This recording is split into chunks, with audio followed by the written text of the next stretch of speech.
Bismillahirrahmanirrahim. Assalamualaikum warahmatullahi wabarakatuh. Alhamdulillahilladzi hadana li hadza wa ma kunna linahtadiya laula an hadanallah. Asyhadu an la ilaha illallah wahdahu la syarika lah wa asyhadu anna Muhammadan abduhu wa rasuluh la nabiyya wa la rasula ba'dah.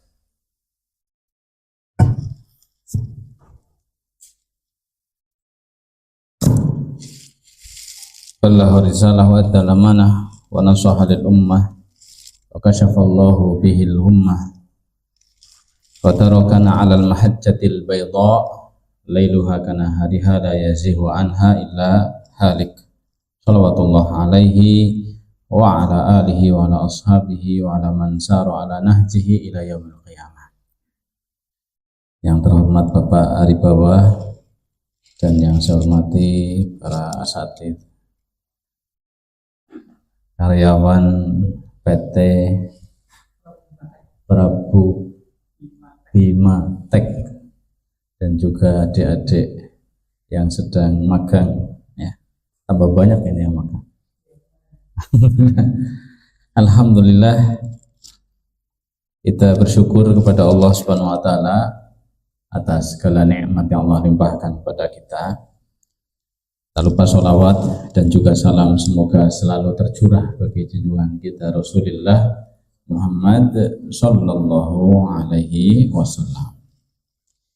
Insyaallah sampai waktu zuhur tiba kita akan bersama-sama belajar pelajaran kita pada pagi hari ini berkenaan dengan at-tauhid.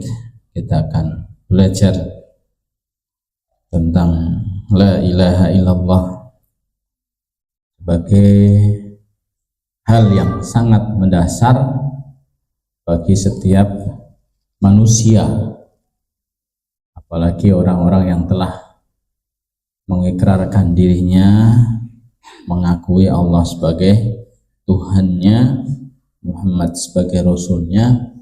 Sangat-sangat naif atau disayangkan ketika yang biasa dilafadzkan itu yaitu kalimat syahadah, kalimat la ilaha illallah ditambah Muhammadur Rasulullah, ini kurang difahami apa maknanya, apa syarat-syaratnya dan juga rukunnya. Nah, kita akan belajar ini insyaallah.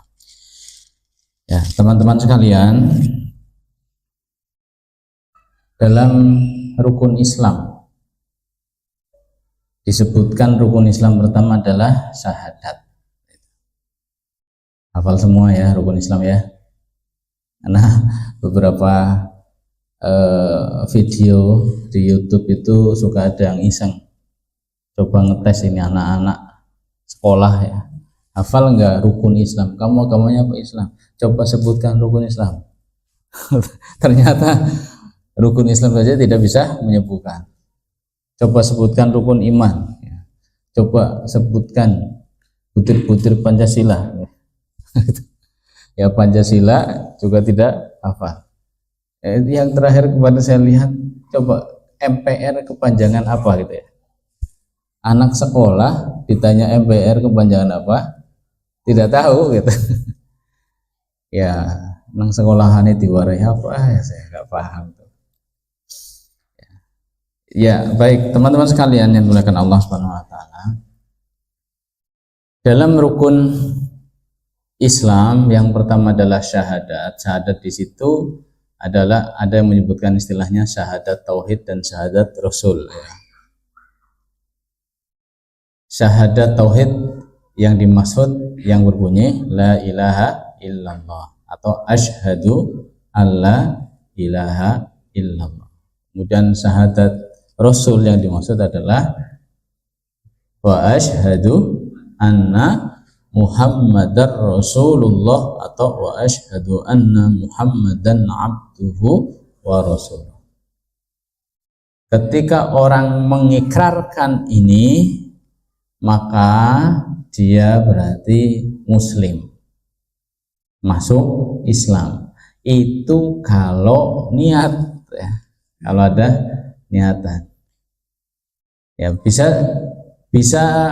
tidak menjadikan dia muslim, bisa misalnya dia sekolahnya di sekolah Islam, terus ayo kita bareng-bareng mengucapkan ini gitu. Nah dia nggak paham, nggak ada niat masuk Islam, dengan mengucapkan 2 kalimat syahadat masuk Islam atau tidak? Tidak, belum ya, tidak ada niatan dan tidak ada kefahaman. Akan ada di Irian Jaya ada cerita, ada kampus cukup terkenal di sana, kampus Muhammadiyah ya.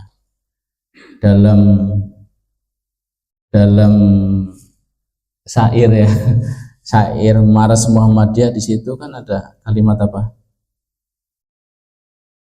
Kalimat apa, Pak Ari? Dalam Maras Muhammadiyah. Orang Muhammadiyah mana ini orang Muhammadiyah? UMP, yo orang UMP, orang ngerti Maras Muhammadiyah ini dipertanyakan.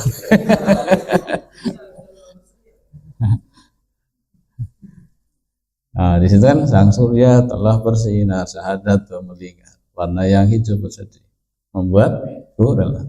Ya Allah Tuhan Robbiku, Muhammad junjunganku. Di situ ada kalimat ya Allah Tuhan Robbiku, Muhammad junjunganku, al-Islam agamaku.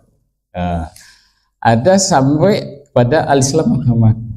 Ketika ini lagi pada nyanyi, mereka ikut nyanyi, kan muncul di slide ikut nyanyi. Apakah otomatis al-Islam agamaku sampai kalimat seperti itu kemudian masuk Islam? Ya belum. Kenapa? Tidak ada niat untuk masuk Islam. Kemudian dia sendiri mungkin belum paham apa itu Allah ya. Kemudian Muhammad itu apa? Ya, apa yang diikrarkan mungkin dengan bahasa Arab juga tidak tahu. Ya, kalau asyhadu an la ilaha illallah wa asyhadu anna muhammadar rasulullah itu lagi ngomong apa, mungkin nggak tahu. Itu belum secara otomatis membuat orang masuk Islam. Jadi untuk menjadikan dia masuk Islam, kalau dari luar Islam itu dengan kesadaran pertama, dengan niat, kemudian paham apa itu yang diucapkan. Nah, kalau orang muslim dari kecil, dari bayi dikandung oleh seorang ibu yang muslimah, suami dari ibu yang akan menjadi ayah dari bayi ini juga seorang muslim, kemudian dia lahir di tengah-tengah komunitas kaum muslimin, komunitas Islam, terus dia tumbuh ya ke masjid, kecil-kecil belum paham apa itu masjid, dia sudah biasa ke masjid, ikut sholat, ikut ngaji ya, terus syahadat waktu kecil sudah biasa membacanya terus sampai gede ya. Dia pun tahu bagaimana sholat, dia melaksanakannya. Nah ini otomatis dia sudah muslim tanpa harus ada seremoni pengucapan ikrar 2 kalimat syahadat, tanpa ada seremoni atau pembaptisan kalau bahasa di samping itu ya. Otomatis. Karena apa? Fitrah. Jadi tauhid ini adalah agama fitrah. Semua orang itu sudah disumpah, sudah ditanya oleh Allah Subhanahu wa taala saat ruh ditiupkan ke janin ya, di kandungan ibunya, itu Allah Subhanahu wa taala mengatakan alastu birabbikum ya, alastu birabbikum. Itu ya, semua ruh itu sudah ditanyai oleh Allah Subhanahu wa taala. Alastu birabbikum. Kemudian ruh tadi menjawab, qalu bala syahidna. Bukankah aku ini Tuhanmu? Jawaban kita apa? Ya, kami menjadi saksi bahwa Engkau adalah Tuhan. Ini semua sudah mengakui bahwa Allah sebagai Tuhannya. Ada yang ingat apa tidak? Dulu pernah ditanya seperti itu kemudian jawab. Ada yang ingat? Tidak ada ya. Tidak ada yang ingat.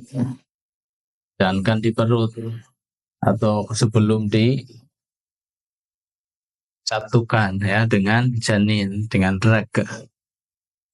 Kita sudah di luar perut ibu, sudah lahir, masih bayi itu ketika nyusu, ada yang ingat rasanya gimana? Ketika nyusu gimana? Ya, ingat kan? Umur sebulan, umur setahun, nggak ada yang ingat. Mungkin ada yang ingat karena kelungse istilahnya ya.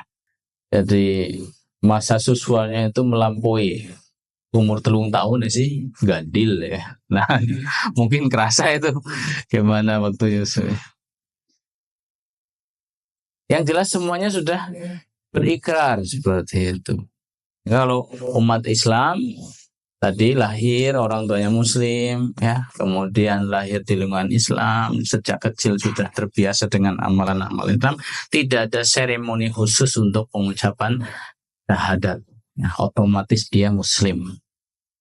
Tetapi untuk orang-orang di luar sana, begitu mau masuk Islam, mungkin setelah dewasa, dia akhirnya banyak informasi-informasi yang masuk, termasuk dia berupaya sendiri membandingkan agama-agama yang ada, kemudian dapat hidayah, akhirnya meyakini bahwa Islamlah agama yang benar, dia ingin masuk Islam. Nah, saat itu dia harus melalui pintu pertama. Pintu pertamanya adalah syahadat. Asyhadu alla ilaha illallah wa asyhadu anna Muhammadar Rasulullah. Nah, ini pintu yang harus dilalui sehingga orang menjadi Muslim.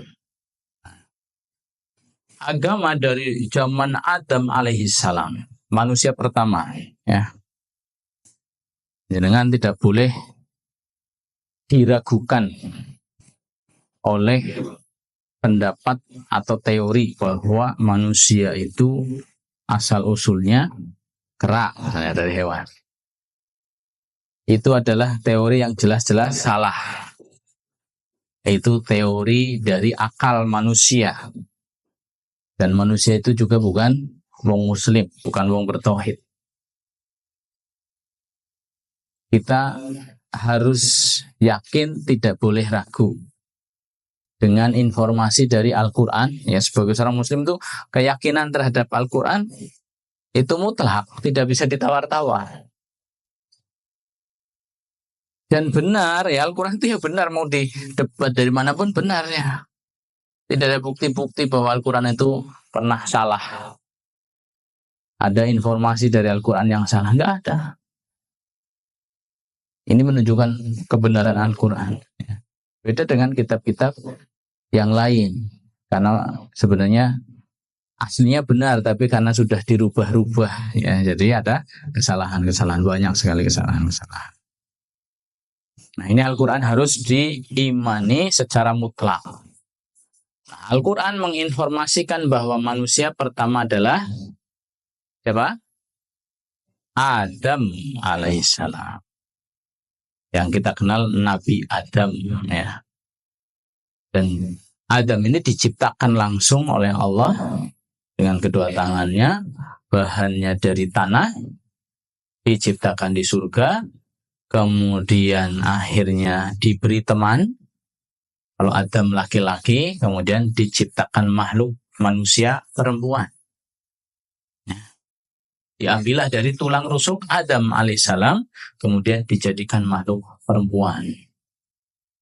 Jadi perempuan itu tercipta dari tulang rusuk awalnya, itu namanya Hawa. Ya, kemudian Adam dan Hawa hidup bersama di surga sampai akhirnya melakukan pelanggaran, kemudian diturunkan ke muka bumi. Nah, barulah manusia menempati bumi ini. Setelah terpisah sangat lama, akhirnya Adam dan Hawa bertemu dan beranak pinak. Ya. Lahirlah keturunan. Terus seperti itu sampai nabi-nabi yang lain. Adam, Idris, Nuh, Hud, Soleh, terus Ibrahim, terus Lut, terus Ishak, terus Yakub, terus Ayub, terus Shu'aib, terus Zulkifli, Dawud, Musa, Harun dulu. Ya, ya, dan seterusnya sampai Nabi Muhammad Shallallahu Alaihi Wasallam. Nah, kita kenal ada 25 nama ini dari Adam sampai Nabi Muhammad SAW dalam Al-Quran. Tapi Nabi sendiri itu jumlahnya sangat banyak. Cuman tidak dikisahkan. Ya. Jumlahnya Rasulullah yang mengatakan, yang menyebut jumlahnya itu ada 124.000. Ya, 124.000 Nabi. Banyak sekali. Kemudian dari 124.000 Nabi itu nanti ada yang dipilih jadi Rasul. Bedanya apa? Kalau Rasul pasti Nabi, Nabi belum tentu Rasul.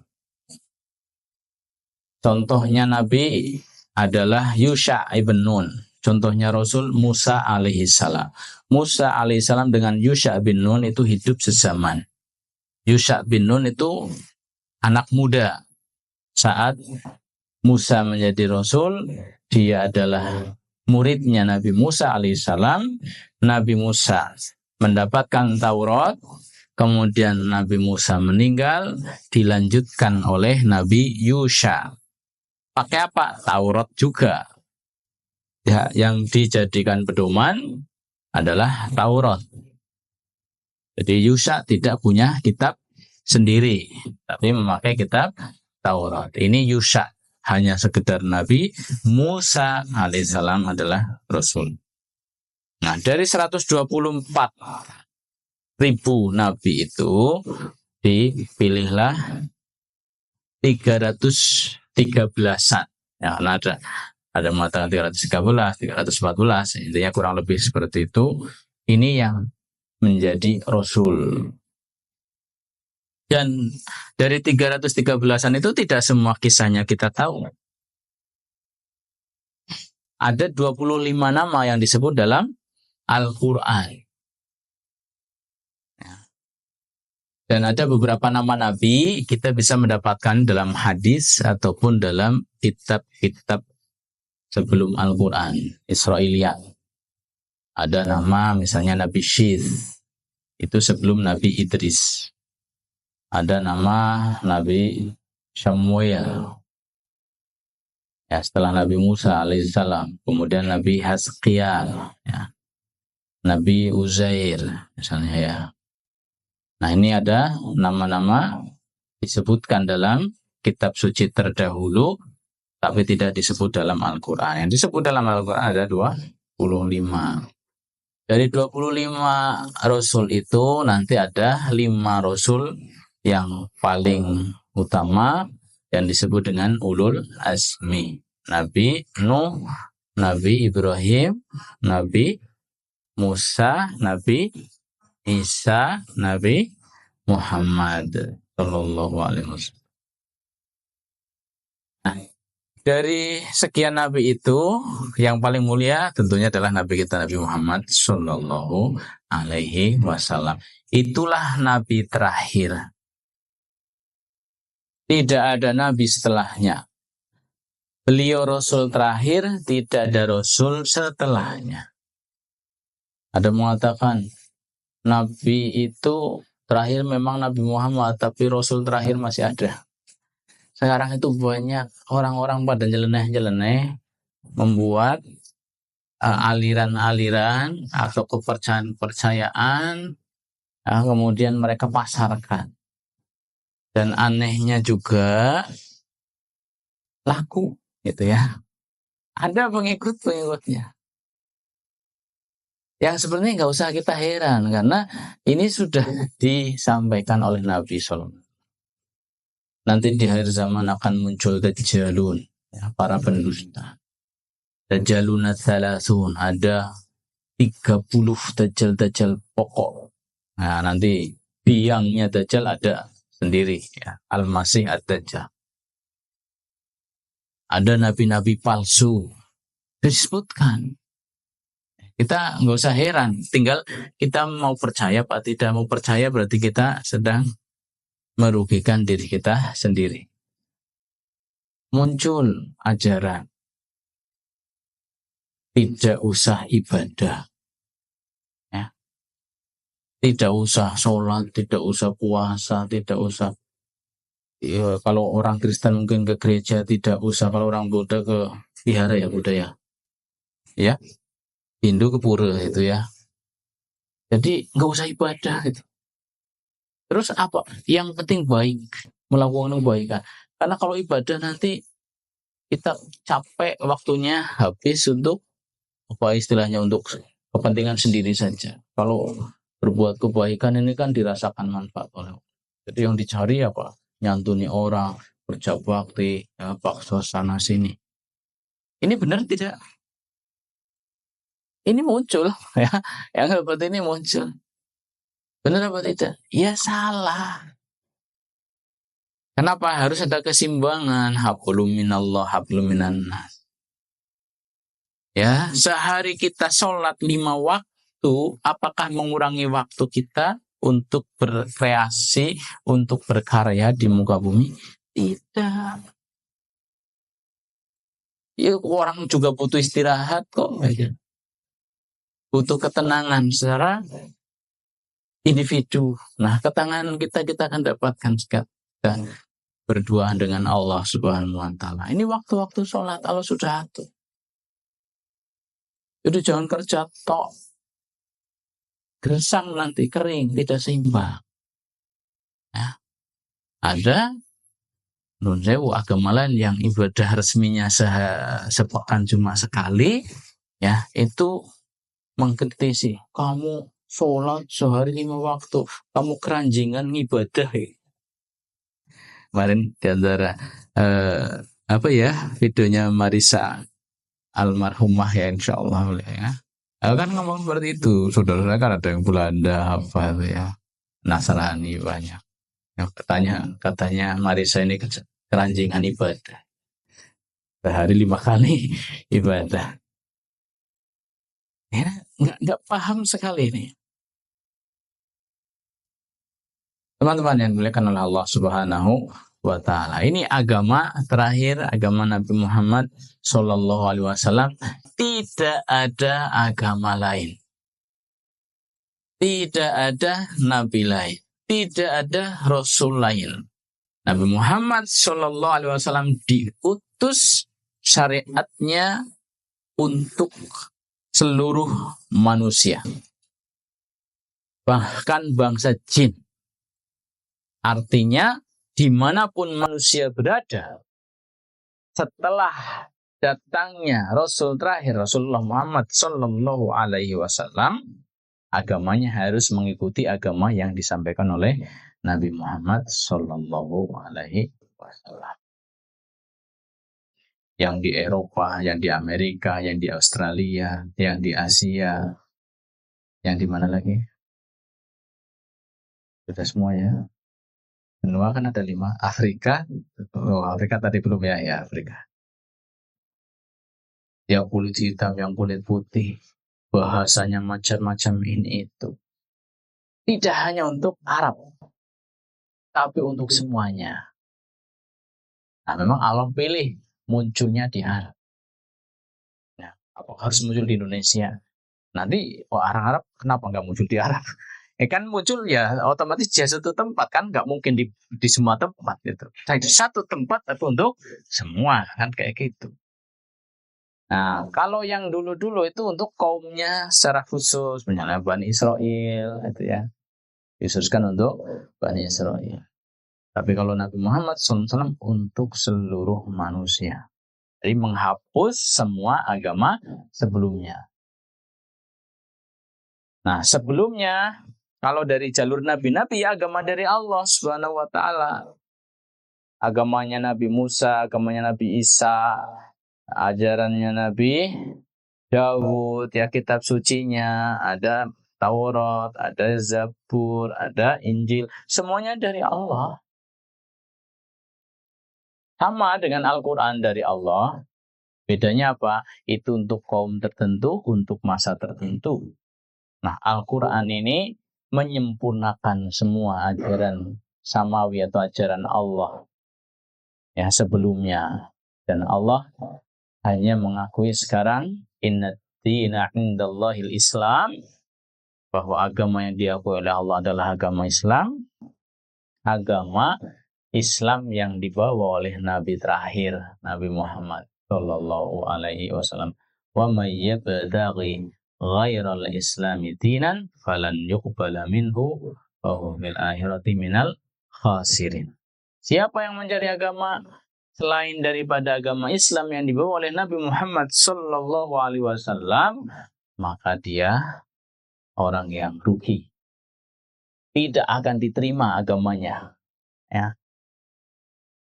Dan di akhirat nanti termasuk orang yang rugi. Di dunia juga bisa saja. Yang jelas di akhirat nanti termasuk orang yang rugi. Ya, ini semuanya muslim ya. Semuanya ya. Alhamdulillah. Meskipun mungkin takdir semata-mata ya. Kita lahir di komunitas muslim, orang tua kita muslim ya. Nah, selanjutnya apa? Kita harus pahami Islam ini. Jangan Islam KTV ya, Islam KTP. Jangan cuma gitu. Karena ternyata pengakuan pendeta ya, ketika dia kemudian dapat hidayah masuk Islam, betapa mudahnya dulu itu mengkristenkan ya. Betapa mudahnya dulu membuat orang muslim masuk Kristen.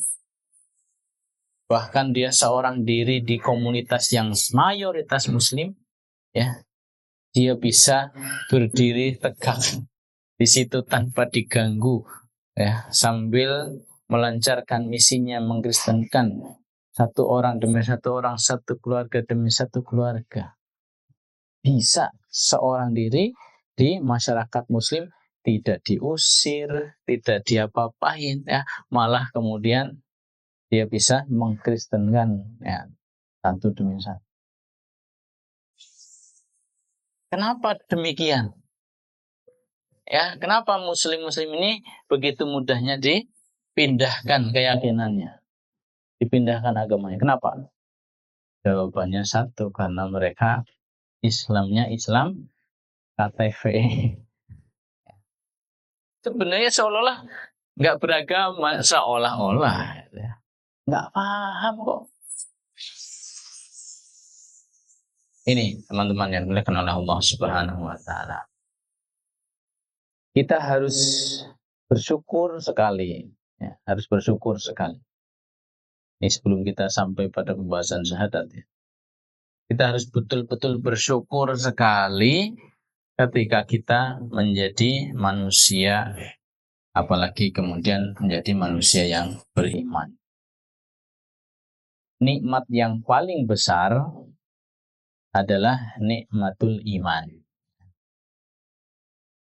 al-yakin ya. Kita diberi keyakinan bahwa Tuhan kita adalah Allah, Nabi kita adalah Nabi Muhammad SAW. Kemudian setelah itu nikmat yang paling besar berikutnya adalah al-afiyah.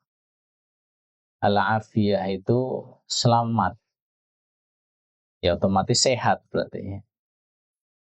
Kalau afiyah dengan sehat itu bedanya di mana? Sehat tapi kecelakaan misalnya, gimana? Ya, sehat tapi dapat kecelakaan. Sehat tapi kemudian dia diserang, ya gitulah, diancam. Dia sehat secara fisik, tapi diancam. Mungkin dia tidak tenang, ketakutan dan lain-lain. Kalau afiah itu tidak hanya sehat, tapi juga selamat. Sehat dan selamat. Orang biasa mengatakan nikmat paling besar setelah iman, nikmat sehat gitu kan. Nah, ada yang di atasnya afiyah, al-afiyah. Inna as'alukal afiyah. Kita minta al-afiyah. Afiyah itu ya sehat dan juga selamat. Nah, terus nikmat yang sering dilupakan, nikmat apa? Tadi nikmat paling besar, nikmat iman, itu nikmat akhirat. Terus nikmat dunia yang paling besar, nikmat afiyah.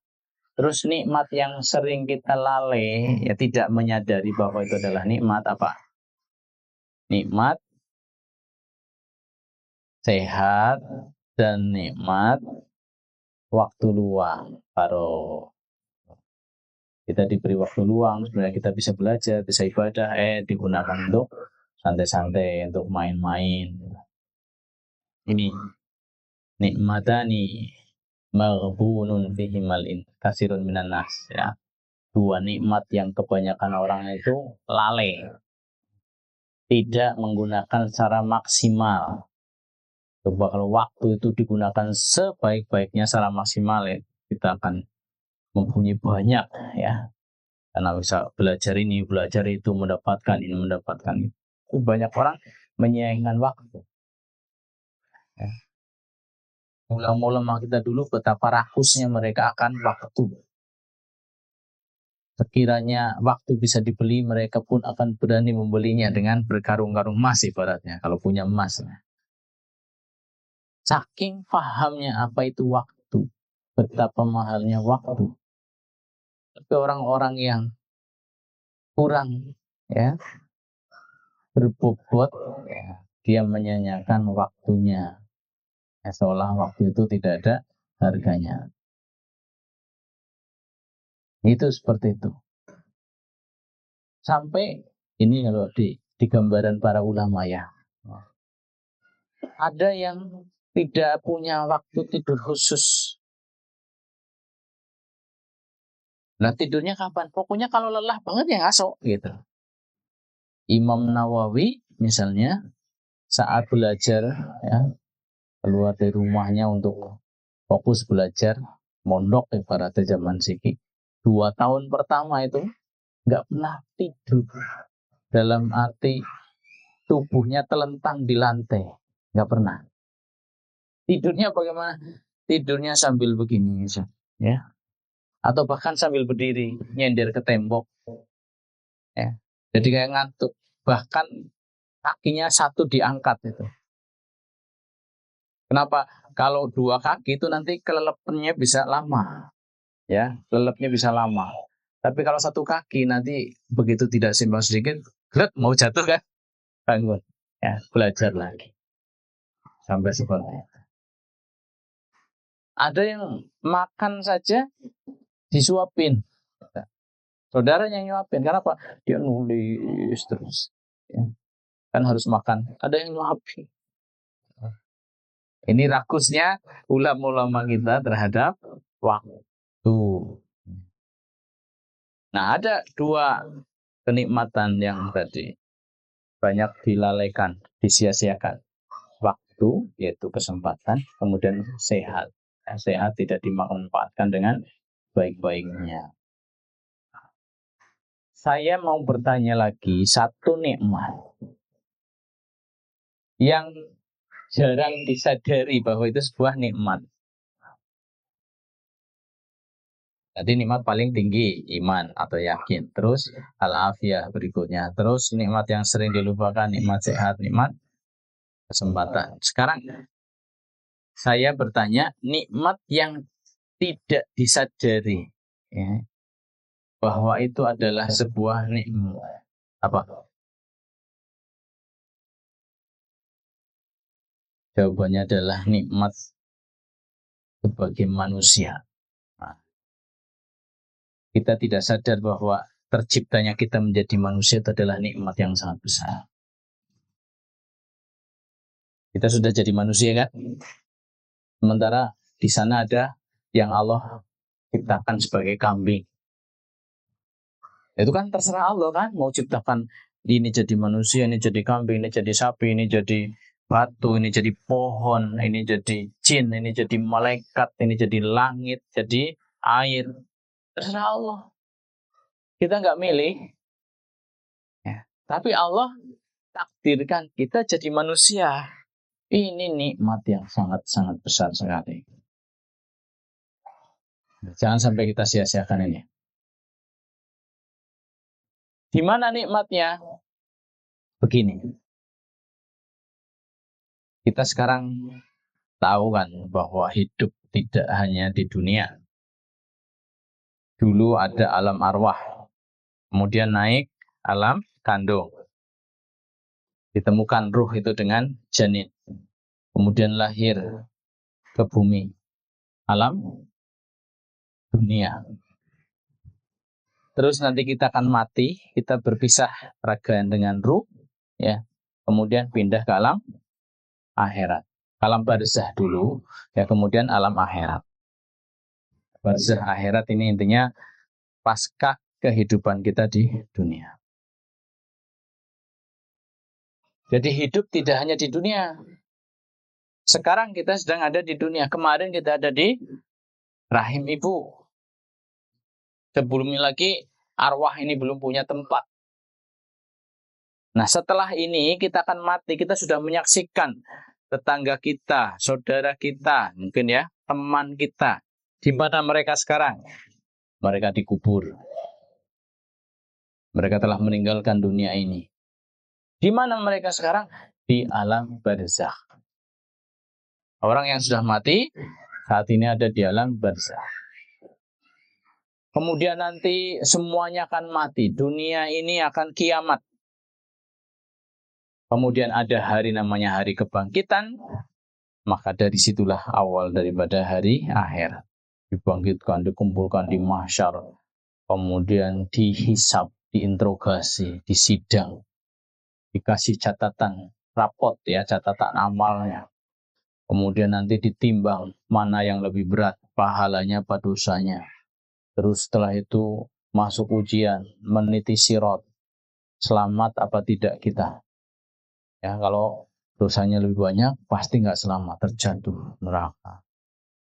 Yang dosanya lebih sedikit dari pahalanya, insya Allah selamat.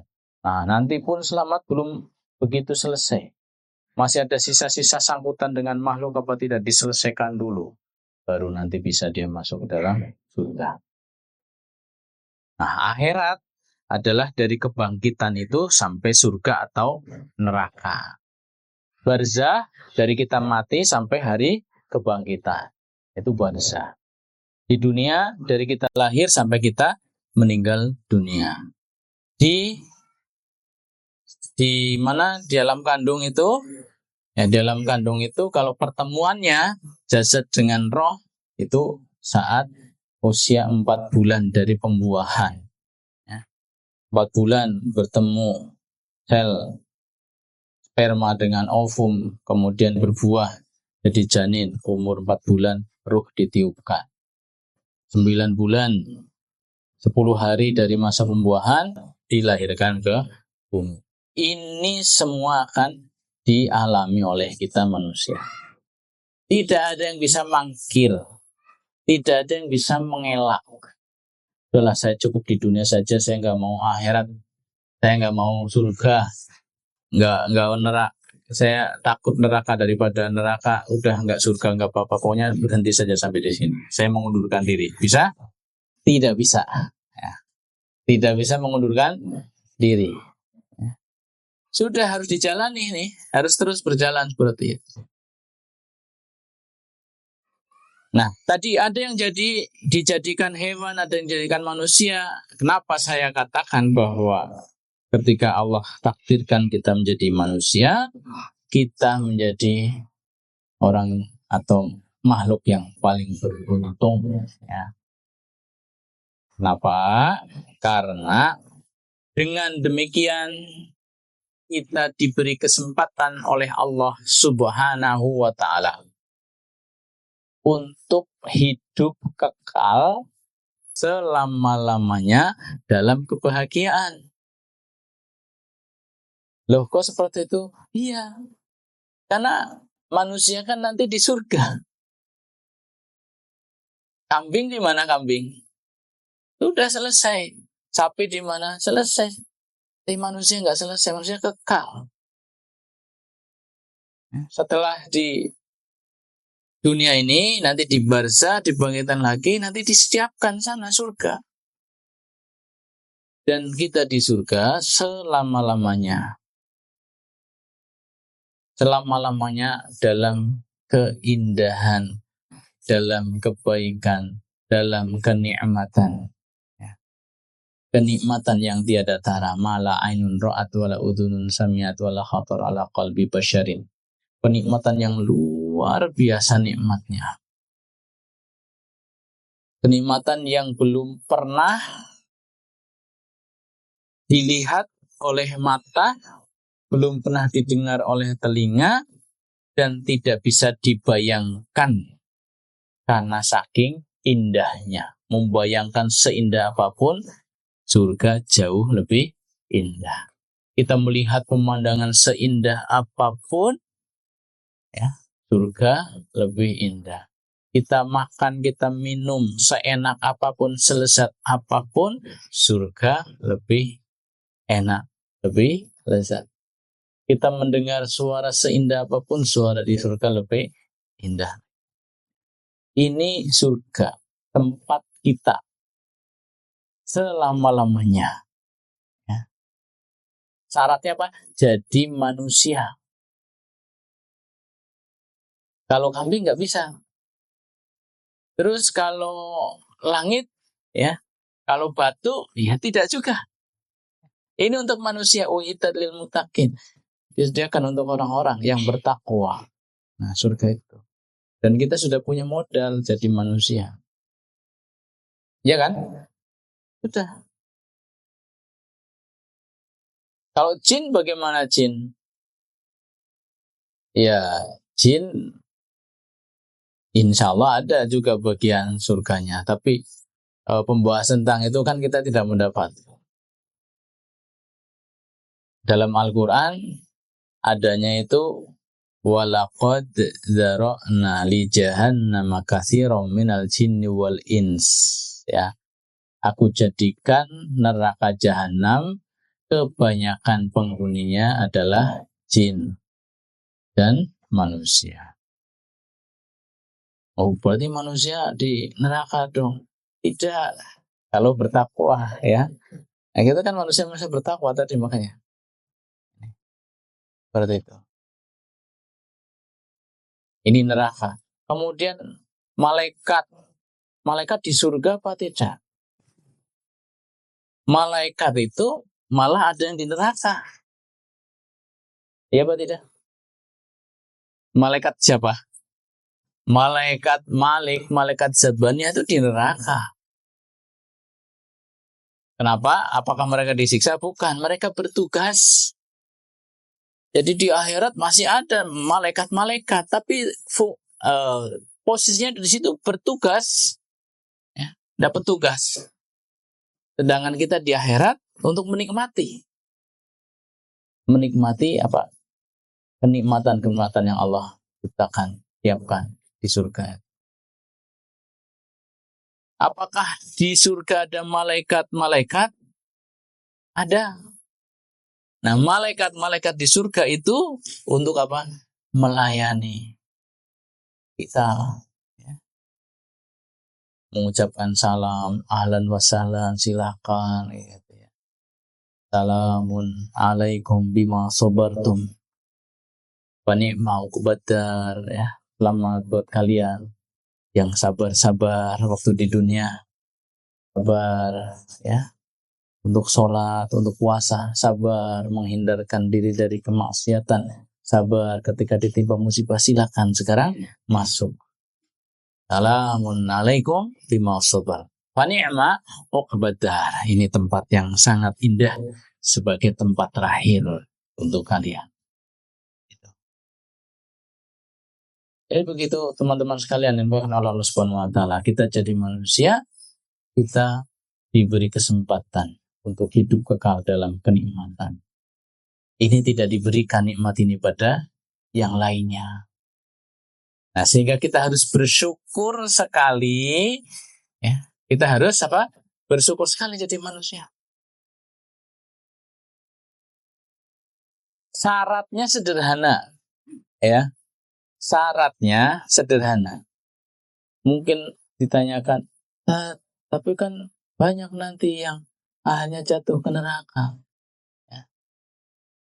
Ya kan? Banyak manusia yang jatuh ke neraka. Tadi ayatnya sudah dibacakan. Jahanam kebanyakan jin manusia. Berarti banyak manusia yang masuk neraka daripada surga. Iya, itu betul. Itu betul. Tapi apakah itu akan menimpa kita? Semoga tidak ya. Semoga tidak. Karena apa? Kita sudah dikasih tahu, kita tahu bahwa syarat untuk sampai ke surga itu sederhana. Ini yang kita pelajari. Syarat untuk sampai ke surga tidak tersesat akhirnya masuk neraka sederhana. Sangat-sangat sederhana. Syaratnya apa? Nah ini pertama syahadat itu tadi. Kalau yang sudah Islam dari awal tidak perlu ada seremoni khusus. Yang dari luar ada ikrar khusus syahadat, mengikrarkan 2 kalimat syahadat. Nah, 2 kalimat syahadat yang dipahami maknanya, yang dipahami syarat-syaratnya, rukun-rukunnya, kemudian diamalkan sesuai dengan konsekuensinya. Nah, kalau ini diamalkan sesuai dengan konsekuensinya, udah syarat pertama sudah. Dan mengikrarkan syahadat kan cukup. Begitu mengikrarkan sudah kan. Ya. Bukan pekerjaan yang repot maksudnya. Ya kan? Tidak repot. Sederhana.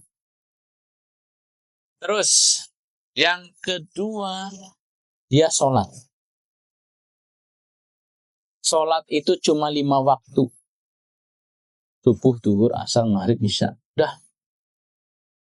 Loh kan ada banyak sholat ini, sholat ini, sholat ini. Sholat tarawih, sholat tahajud, sholat duha. Itu kalau mau. Itu kalau mau. Sunnah. Kalau nggak mau rugi juga sih itu ya. Tapi kalaulah tidak mau pun tidak dosa. 5 waktu saja. Dan itu sudah subhanallah kalau orang betul-betul memperhatikan waktu sholatnya, hidupnya teratur. Subuh-subuh dia sudah bangun. Ya. Yang lain masih tidur, dia sudah bangun. Sudah bisa beraktivitas pagi.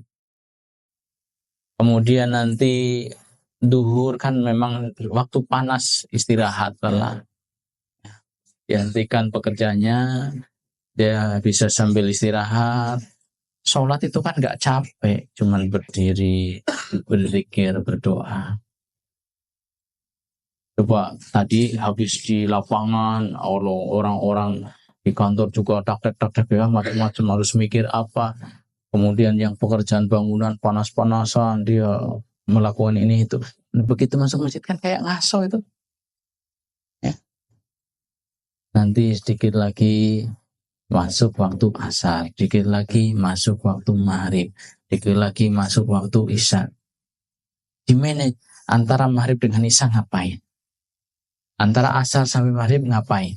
Antara duhur sampai asar ngapain? Antara subuh sampai duhur ngapain? Dulu ada saya dengar itu di satu masyarakat kalau nggak salah di daerah timur situ ya, timurnya nggak jauh lah, daerah mananya. Itu mereka di masyarakat itu udah sepakat waktu kerja ya pagi sampai duhur saja. Terus kalau siang, siang buat yang lain, buat kegiatan agama. Bagi-bagi waktunya berarti itu. Cukup. Untuk dunia cukup. Nah, selepas isya itu adalah waktu istirahat. Waktu tidur. Tidur yang bagus itu tidur gasik. Jam 8 misalnya sudah tidur, nanti jam 1 udah bangun, jam 2 bangun. Nah, jam 2 sampai subuh apa? Tambahan kita untuk menguatkan hubungan kita dengan Allah Subhanahu wa taala. Nanti sebelum subuh kita bisa istirahat lagi sebentar. Ya, biar tidak ngantuk pada subuhnya. Terus aktivitas. Nanti sebelum duhur, jam-jam segini nih sebenarnya kita disunahkan untuk tidur ini. Ya, qailullah itu sebelum duhur. Ya, seger kan tadi udah malam-malam, Bang. Teratur sekali hidupnya nih kalau kita jalankan 5 waktu sesuai dengan waktu-waktu sholat tadi, kemudian kita gunakan antara waktu sholat. Artinya sangat-sangat sederhana. Ya. Terus kewajiban lainnya apa? Puasa. Dalam setahun hanya sebulan. Ini yang wajib. Ya, setahun kita diwajibkan puasa hanya sebulan saja. Selain kita menjalankan kewajiban, kita juga sedang menyehatkan diri kita. Dengan puasa gitu kita akan sehat. Kalau mau nambah silahkan, tidak juga tidak mengapa. Setiap pekan kita puasa 2 hari, Senin, Kamis, kalau mau. Kalau enggak tidak Senin, Kamis silahkan. 3 hari saja setiap bulannya. Tanggal 13, 14, 15. Itu pun kalau mau. Ya. Sudah itu saja. Syahadat, terus sholat, puasa. Sudah. Loh zakat? Ya. Zakat naik duit. Belum punya duit kan? Belum. Hartanya belum sampai nisab. Ya nggak usah mikirin zakat. Haji? Buru-buru haji. Biayanya berapa sekarang? Udah gitu antrinya lama. Nggak wajib kan? Nggak wajibnya karena ini ibadah disyaratkan dengan kemampuan. Kalau belum mampu ya nggak diperintah. Jadi hanya 2 saja yang tidak bisa ditinggal, ya. Sholat sama puasa. Bahkan untuk mbak-mbak ini, untuk perempuan, malah sholat pun bisa ditinggalkan. Kapan? Saat lagi haid, ya.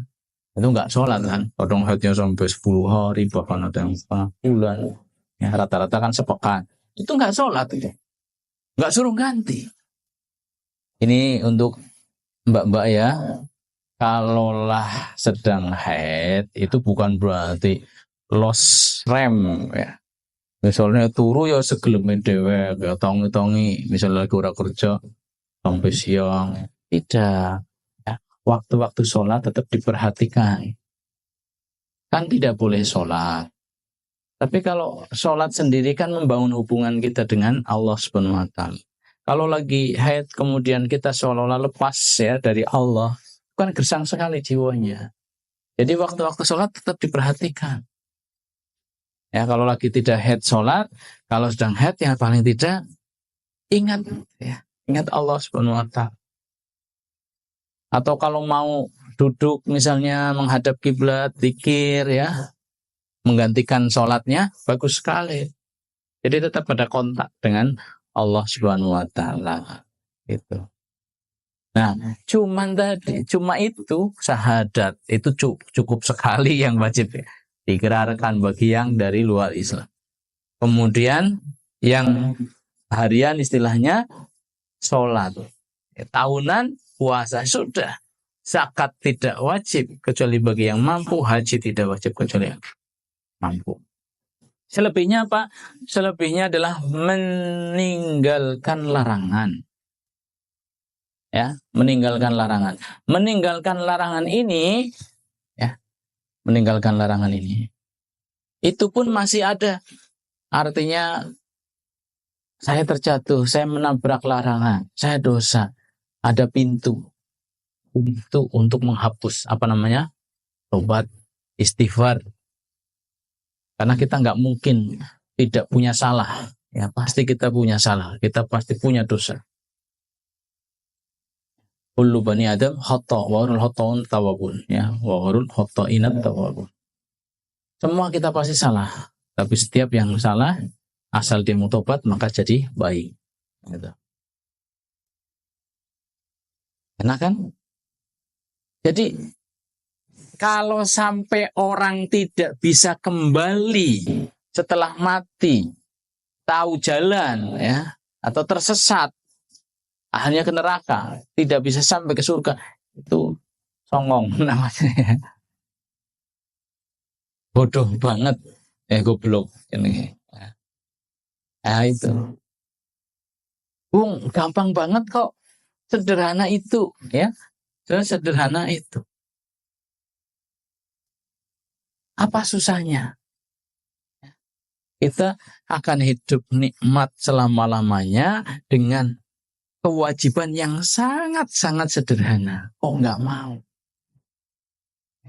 Benar nggak ada tempat lain kecuali di surga. Ini kok kenapa malah banyak yang neraka? Ala kulihal, teman-teman sekalian, kita sudah punya modalnya, ya. Modalnya apa? Kita jadi manusia, kan? Kalau kambing nggak bisa, ini udah tutup pintu, udah tertutup, ya. Kita jadi manusia, alhamdulillah. Dan kita bersyukur pada orang tua kita. Terlepas bagaimana orang tua kita, intinya lewat beliau-beliaulah kita ada di dunia ini. Selanjutnya kita menentukan nasib kita sendiri. Sampailah kita ke surga atau justru neraka, na'udzubillah. Ya kan? Nah, di sini nikmat satu, kita sudah diberi kesempatan untuk bisa hidup kekal selama-lamanya dalam kenikmatan. Yaitu manusia sudah Allah berikan. Tinggal bagaimana kita jaga nikmat ini, ya. Kita penuhi syarat berikutnya, menjadi seorang muslim wahid, muslim yang bertauhid, ya, muslim yang beriman pada Allah.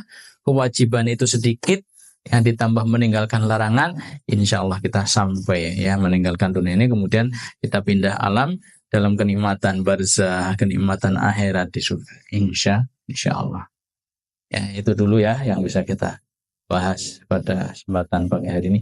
Ini sangat mendasar ini, ya. Ya, pembahasan kita ini sangat-sangat mendasar. Inilah hidup, ya.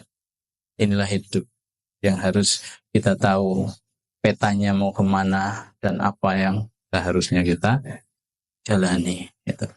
Semoga bermanfaat. Atas kesalahan mohon maaf. Aqulu qouli hadza astaghfirullah li wa lakum wa li sairil muslimin wal muslimat. Wassalamualaikum warahmatullahi wabarakatuh.